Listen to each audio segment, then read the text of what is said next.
Tony and I are now back in Kora in Kenya at the camp where he and George Adamson released more than 30 orphaned and captive lions into the wild in the 1970s and 80s. Sadly, Mugi's still on his own, and politics aren't helping. There's been a change of personnel at the top of the Kenya Wildlife Service, and there's also a general election looming. No one seems to want to take a decision about the fate of the 3 cubs we were hoping to get, who are still stuck in Nairobi. So Jamie, you've been with him more than anyone in the last 4 months. Yeah, it's all been going very well indeed. Mugi's nearly a year old now. He doesn't look like a cub anymore at all, does he? He looks like a little lion. He is so handsome. So yeah, he's the most beautiful lion I've had since Christian. Yeah. Really? Yeah. Really? Oh, Baba, look at him. While we've been away, Jamie, Tony's assistant, has been taking Mugi for walks in the bush and trying to teach him to hunt. Every day we let him out and he's now able to go and spend his time learning in the bush. He's definitely turning into a fantastic lion and seems to have all his instincts he will need to survive. When you take him out, does he chase them? Does he? He does. If we come across animals, he'll get the wind right, he'll get his cover properly. Oh, will he? You know, he attempts it, but obviously he doesn't succeed. Isn't it amazing what's locked in the DNA there, though? It's fantastic. It's all instinct. Yeah, he's definitely a little lion, not a cub anymore, is he? Yeah, he's getting strong. Very strong. The whole putting the hand in the mouth thing, I have to say, you know, that's where I lose confidence. Oh, there they are. Get him, mate. With me still feeling a little nervous around Mugi, Tony and Jamie set off on the first walk with him, and I'm keeping my distance for now. Tony's armed with a rifle to protect not just against poachers, but also other wild animals. Yeah. That's great. He's really very rough this morning. Is he? He's a bit bouncy. full of beans. So I think we're going to have to take him up the rock to lose some energy. And then we'll meet you on the way down. All right, mate. Let's go.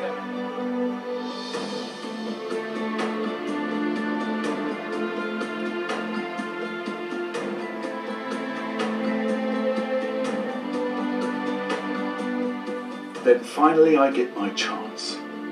Like the heroes of my childhood books, I'm going to walk with a lion at last. You want to try it up? Yeah.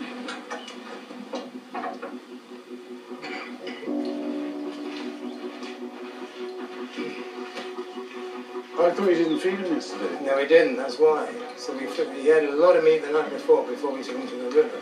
Oh, I see. So it's all turned into energy.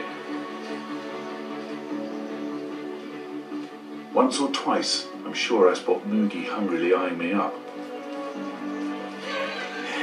You guys, why are you looking at you like that? That's the first time he's looked at me like that No, today. it's not.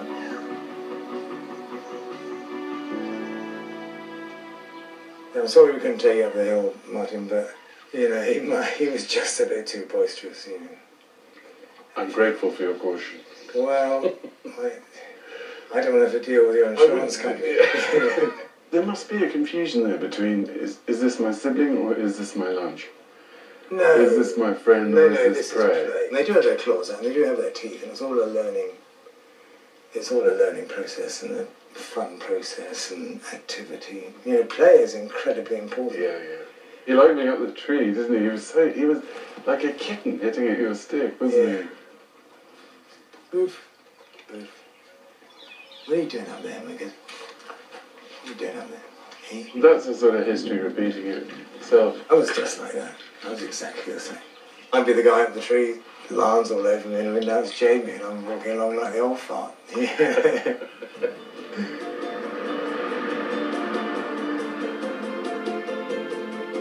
While I'm at Kora, I'm taking the opportunity of visiting Meru, the neighbouring national park.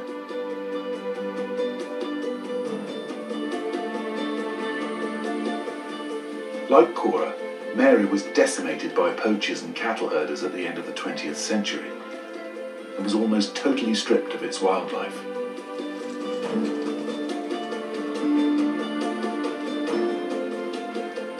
From the year 2000 to 2005, the park was completely restored and is now a safe home to all kinds of wildlife again, including large herds of buffalo and elephant.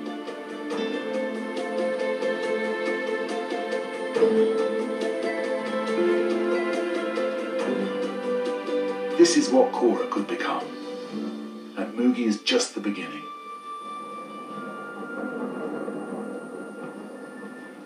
It was another lion cub that put Meru on the map. This is where George and Joy Adamson raised Elsa before successfully releasing her back into the wild. Elsa was one of 3 orphan cubs. She was the one they adopted and reared as one would rear a loved and loving child. I don't want her to go to a zoo. I want to set her free. Virginia McKenna played Joy in the movie, and her real-life husband Bill Travis played George. Together, they set up the Born Free Foundation that promotes animal welfare around the world. Virginia's taking me to the river that played a pivotal role in Elsa's story. Was this the spot where they let her go free? I think it was certainly in this area of the river. What this story tells you is that relationships between humans and wild animals can surmount all the sort of prejudices and fears and everything, and lift you out of yourself, really. It is a spiritual thing. When you think they devoted all these years, and that relationship was extraordinary and unique. I don't think there's ever been quite such a relationship as that. And finally, of course, she mated with the wild lion and then brought her children back. I do remember the excitement when she reappears and then those cubs appear. I know. It's just so special. 'Cause you're born free.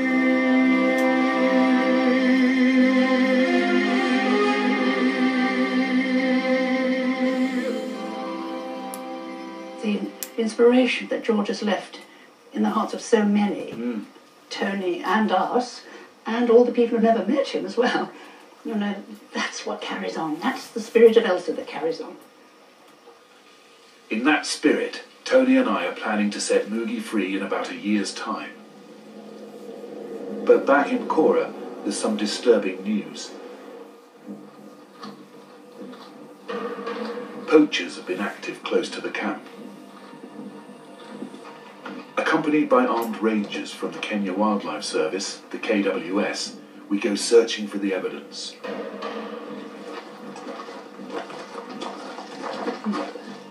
Still. Yeah? I can smell it. Oh, Jesus. Martin? Woo!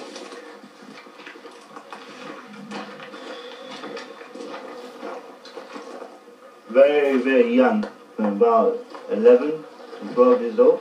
By the size of his skull, would be no longer than 12 inches of tusk. They're shooting anything. And it's relentless. It's, you know, elephant after elephant, elephant after elephant. He's being totally finished by hyenas. That's no meat at all. That's just hyenas eating It's that. just hyenas. Now hyenas have increased in numbers and lions have decreased in numbers. Hyenas have increased because there's abundance of meat from the poaching. So it's an artificial high population. So, yes, in this area alone where we are right now, there is 7 actual carcasses like this one within a 5k radius of where we are now. The poachers aren't even the true poachers of the old days who would follow a big tusker with a big set of tracks and actually slowly hunt it until the point where they shoot it down. This elephant was sprayed with over 17 shots were heard, and every single round in this elephant which was found was in the rear end. I guarantee this probably was half alive when they were taking the tusk out.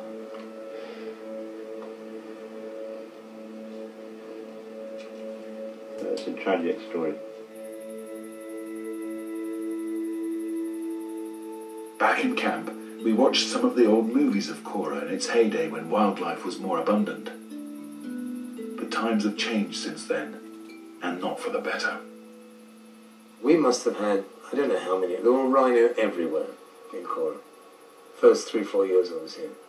And now it's just been hammered. I mean, the area now is quite devoid of animals. It is bleak. But ultimately, one day we are going to have to fence this area, because you've got to take the cattle and the goats and the camels out of the equation.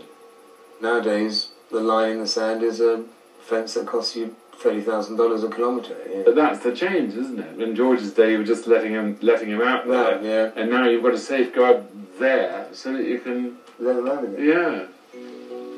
Kenya's population has skyrocketed in the last 50 years, from 8 million in 1960 to over 40 million today. Because of increasing competition between man and wildlife for space, endangered species like lion and rhino can only now survive in fortified sanctuaries.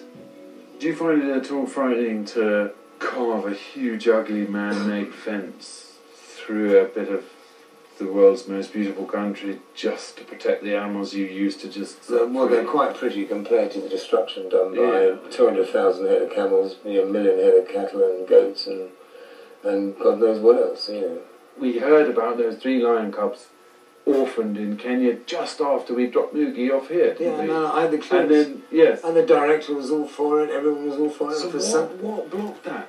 All I know is that what Jamie and I wanted to do here was build up a little pride around Moogie, and everybody agreed. The boss agreed, and the people here agreed, and then just before it was going to happen, something or someone will put a stop to it.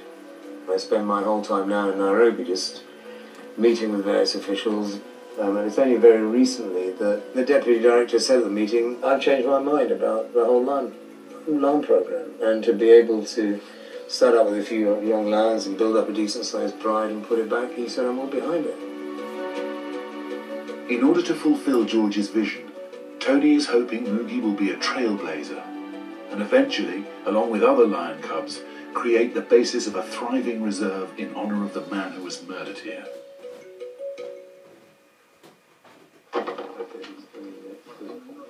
It's an immense challenge. Increased poaching has drawn predatory hyenas into the area. A strong pride of lions will keep them at bay, but neither Tony nor Moogie can do it alone.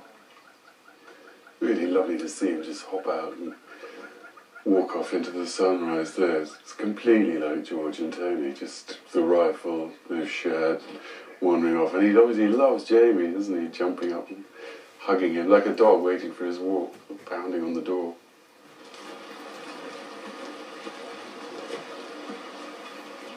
Moogie is mature enough now to go down to the river where Tony eventually plans to release him into the wild.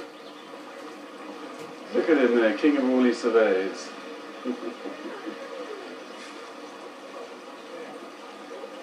Tony's also now secured the agreement of the Kenya Wildlife Service to build the fence that he feels is necessary to keep Kora safe. We've got the go-ahead for more lions. We've got the go-ahead to the fence in partnership with KWS. But it will take a lot of thought, a lot of money, but we've got to get the lion program going first. God, he doesn't know what's going to hit him, does he? One small step. Yeah. Moogie, one great leap from Kora. Yeah.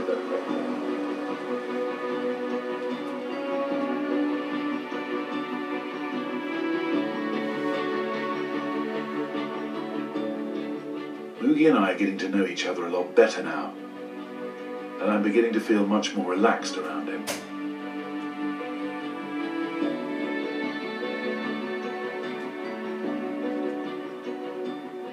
I was amazed how many instincts he has. Of course he has. They are wild animals, and we're not going to learn very much or understand very much when they've all been wiped off the face of the planet, aren't they, But this is where we came from. Living with guys like this out in the middle of nowhere. And that's why it's so nice to be allowed to do it these days, share their lives with them. It's time for me to leave Kora again. And sadly, when I return, the mood in camp will be very different.